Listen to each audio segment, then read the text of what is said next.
Hey, what's up everybody? How's it going? Today I have a 1972 Chevelle. Beautiful car. Now this is a special car that the customer had right here. He's been taking care of it for a couple of years now, and it's like a wagon type of style. And once again, we have used our tryout keys, okay? Our GM 1967, okay, tryout keys. And these are good for Chevy, GM, okay, all the family, Pontiac, Buick.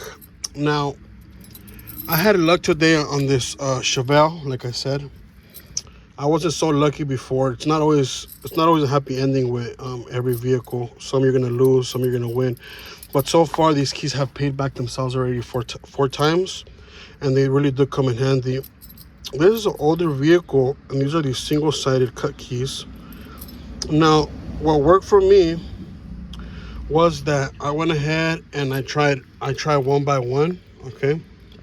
And this is how these keys work. You try it one by one until you finally get the key that actually turns the vehicle on, okay? Now, if you see that one actually kind of wants to open it and it struggles a little bit to open it, then try the next one. These are all like a set of family that are cut. So that's how it happened right now.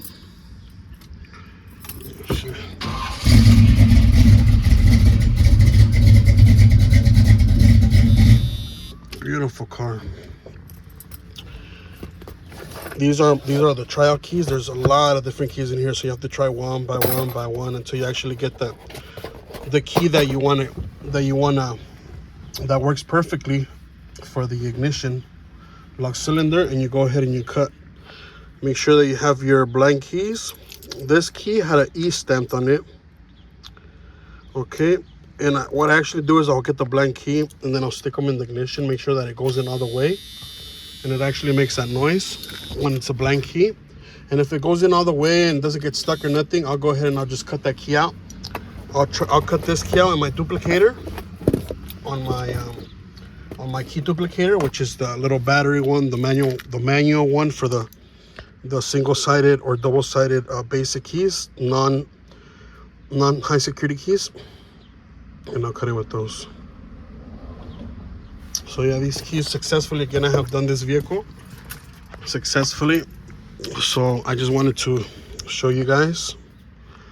Now, some best tips that I can give you guys is to always have a lot of programmers, have different types of programmers, have different types of tools, and that's the only way you're going to be able to go ahead and try to take on jobs and feel more confident with having the right tools, and having the more programmers, and you're more confident that you can do it. And confidence really builds up, you know, your strength to want to go do a job. Sometimes you lack of confidence, and sometimes you don't want to do the job because you're not confident enough. Like this job, I'm not gonna lie to you guys, I wasn't confident just because these keys are not always successful with me. Like I said, that Corvette didn't want to budge. I spent 2 hours trying to work these keys, and no. So sometimes you're gonna lose, sometimes you're gonna win, but you win more by actually taking the chance and coming out here to the job and trying to get this done.